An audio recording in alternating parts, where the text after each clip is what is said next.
Hi there! So here is the much awaited Redmi K50i, which I've been lucky enough to be using for over a week.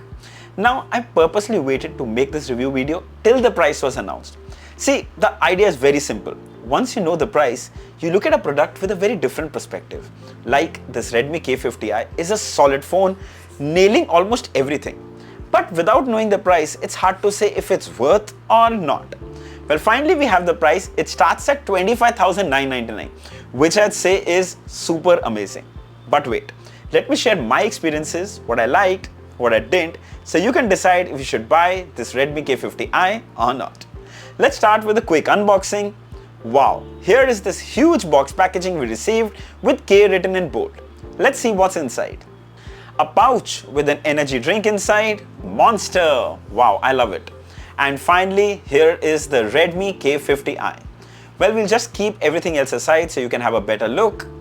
Inside the box is the SIM ejector pin, a user manual, a transparent TPU cover, really nice quality. The phone itself, which we shall check it out in just a moment, a USB-C charging cable with orange accent, and finally the 67-watt charging brick. Alright, starting with the build. The back is made of plastic and it does feel like one too. However, this phantom blue color looks really nice and changes color depending on how the light reflection hits it. It's got this nice golden silverish finish to it also, really cool. The good thing is that it doesn't attract any fingerprints and smudges and remains mostly clean. The frame too is made of plastic and adapts this new flat design, which provides a really good grip in your hand. So the phone weighs 200 grams, so I wouldn't say it's light, but it's not uncomfortably heavy either. On the top is a triple camera setup with flash. There's a 64 megapixel primary sensor, 8 megapixel ultra wide and a 2 megapixel macro. Now I have to say, the camera module on the K50i gives it a very premium feel. Then on the right are the volume rocker buttons with the power standby button that also doubles as a fingerprint scanner. On the top is a 3.5 headphone jack, up-firing speaker and an IR blaster. And finally at the bottom is a secondary down-firing speaker, USB-C port, microphone and a SIM tray that can house 2 nano SIM cards. So a couple of things to remember. There is no memory card slot on this phone to expand storage, so preferably pick a higher storage variant. Then the plastic bag doesn't feel premium, but yes, it helps keeping the weight low. Also special mention for Redmi including the IR blaster. Use the Mi Remote app to control the TV, your air conditioner and so many other household devices from your phone. It's one of the most underrated pieces of hardware. Now let's move to the display. Now we've got a 6.6-inch Full HD Plus LCD display with a resolution of 2460 by 1080 pixels. On the top right in the center is a 16 megapixel punch hole camera for selfies.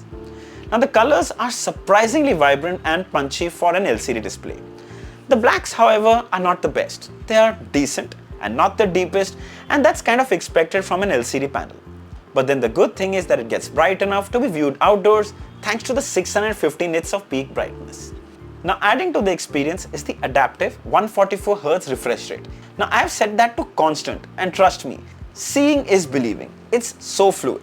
Actually I'm recording at 30 FPS, so in reality it's almost 5 times more smoother.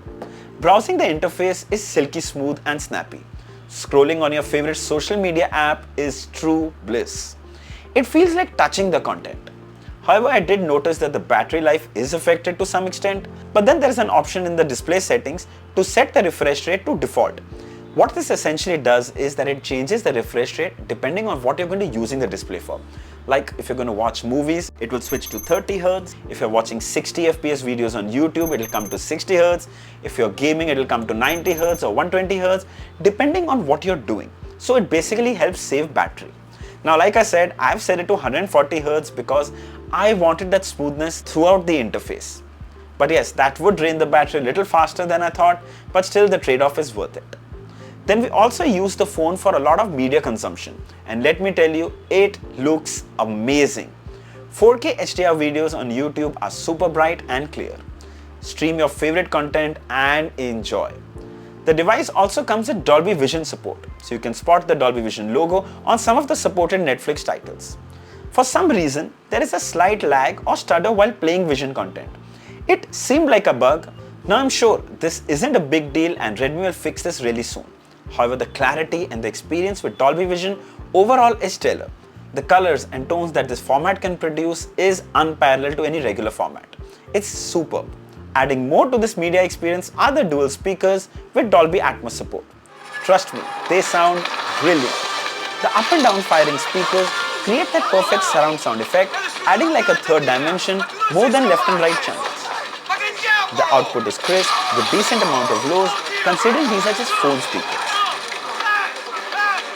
Then the K50i is running the latest version of Android 12 with MIUI 13.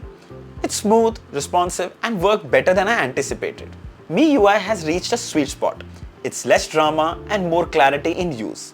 And I'm really liking it. Far less bloatware this time. In fact, they're all in one folder and luckily you can delete what you don't need. Now I have to talk about the performance, and you can't talk about performance till you don't talk hardware. So it's running the 5nm MediaTek Dimensity 8100 chipset with 12 5G band support. And the variant I have comes with 8GB LPDDR5 RAM.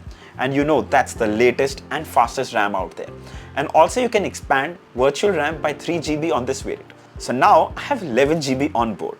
So essentially the CPU and RAM work so well, giving it that truly flagship level performance. Opening, closing apps, multitasking, it's such a breeze. Also, since I got all that RAM, most often used apps are always in memory. It's such a huge time saver. Now due to popular demand, we also ran some benchmarks starting with Antutu, and we got 7,53,000. That's just amazing for a phone at this price point. Then since this phone also comes with UFS 3.1, we did the SD card reader test, and that too, hold your breath, 1GB write and 1.4GB read. That too was really impressive. And finally, CPU throttle test, and we got 94%. So technically there's no throttle on this phone. Then we did also gaming, and what better than BGMI.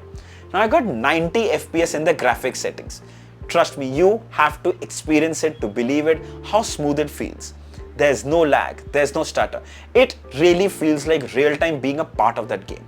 Also the best part, I didn't experience any heating issues even after playing for 25 minutes at a stretch. The performance is very impressive considering it's just a 25K phone. And above that, if you're a gaming enthusiast, this is the phone to go for. Trust me, it won't disappoint. Then it comes with a 5080 mAh battery, which should last you a day with medium use. And thanks to the 67 watt charger, it would take only about 40 to 45 minutes to fully charge. Actually even quicker, just 20 or 25 minutes, because I would put the phone to charge when the battery would be just at 15 or 20%. So it's really convenient in case the juice is running out. Alright, coming to the camera. Starting with the 64 megapixel primary sensor, it gets a lot of things right. Here are some of the shots taken during the day and they look really good. It nails the shadows and highlights. Overcast skies capturing the clouds is just perfect. Clear bright buildings with good clarity. Here are some pictures taken indoors, really clear too. Now here are some pictures taken at night and you can see these too look amazing. Now usually ultra wide cameras aren't that good, but the 8 megapixel on the Redmi K50i did a splendid job. True colors, bright details and perfect highlights again. The 2 megapixel macro sensor is decent as long as you stick to daylight shots. Then you can also record 4K videos up to 30 FPS. There's no OIS on board, but still pretty good if you have steady hands. And finally, the 16 megapixel selfie camera does the needful. It nails the skin tones and colors. Even good bokeh blur in portrait mode. Overall, I'd say a very satisfying camera experience. Alright, final thoughts. So I'll start with what I think should be better. The LCD display on this phone is really one of the best in its class, and with 144Hz refresh rate, it provides one of the smoothest experience on a smartphone that I've experienced. However, having an AMOLED display would have just been perfect. Then the plastic back is okay, looks really good though, but having the glass back would have just been perfect. Then the stutter while streaming Dolby Vision needs to be fixed. But I think that's not a really big deal. You know, it's easy to sit and say what you want and what didn't work on this phone, but everything has to collaborate and work really well. The price, the experience. So considering you get flagship level experience in the Redmi K50i for 25,000, it's really easy to recommend. Gamers are absolutely going to love it. Excellent performance, there's no throttle, there's no heating, and that super smooth interface. It's just amazing. The Redmi K50i starts at 25,999 and you can get some card discounts, bringing the price as low as 22,999. Also, this phantom blue color looks really stellar, worth checking out. I'll leave the links for all the colors and the variants below in the description. If you'd like to buy one, you should definitely check it out. So I hope this video was helpful. If there are any questions, mention them down in the comments and I'll be happy to answer them all. Don't forget to like, share, and don't forget to subscribe. Until next time, cheers.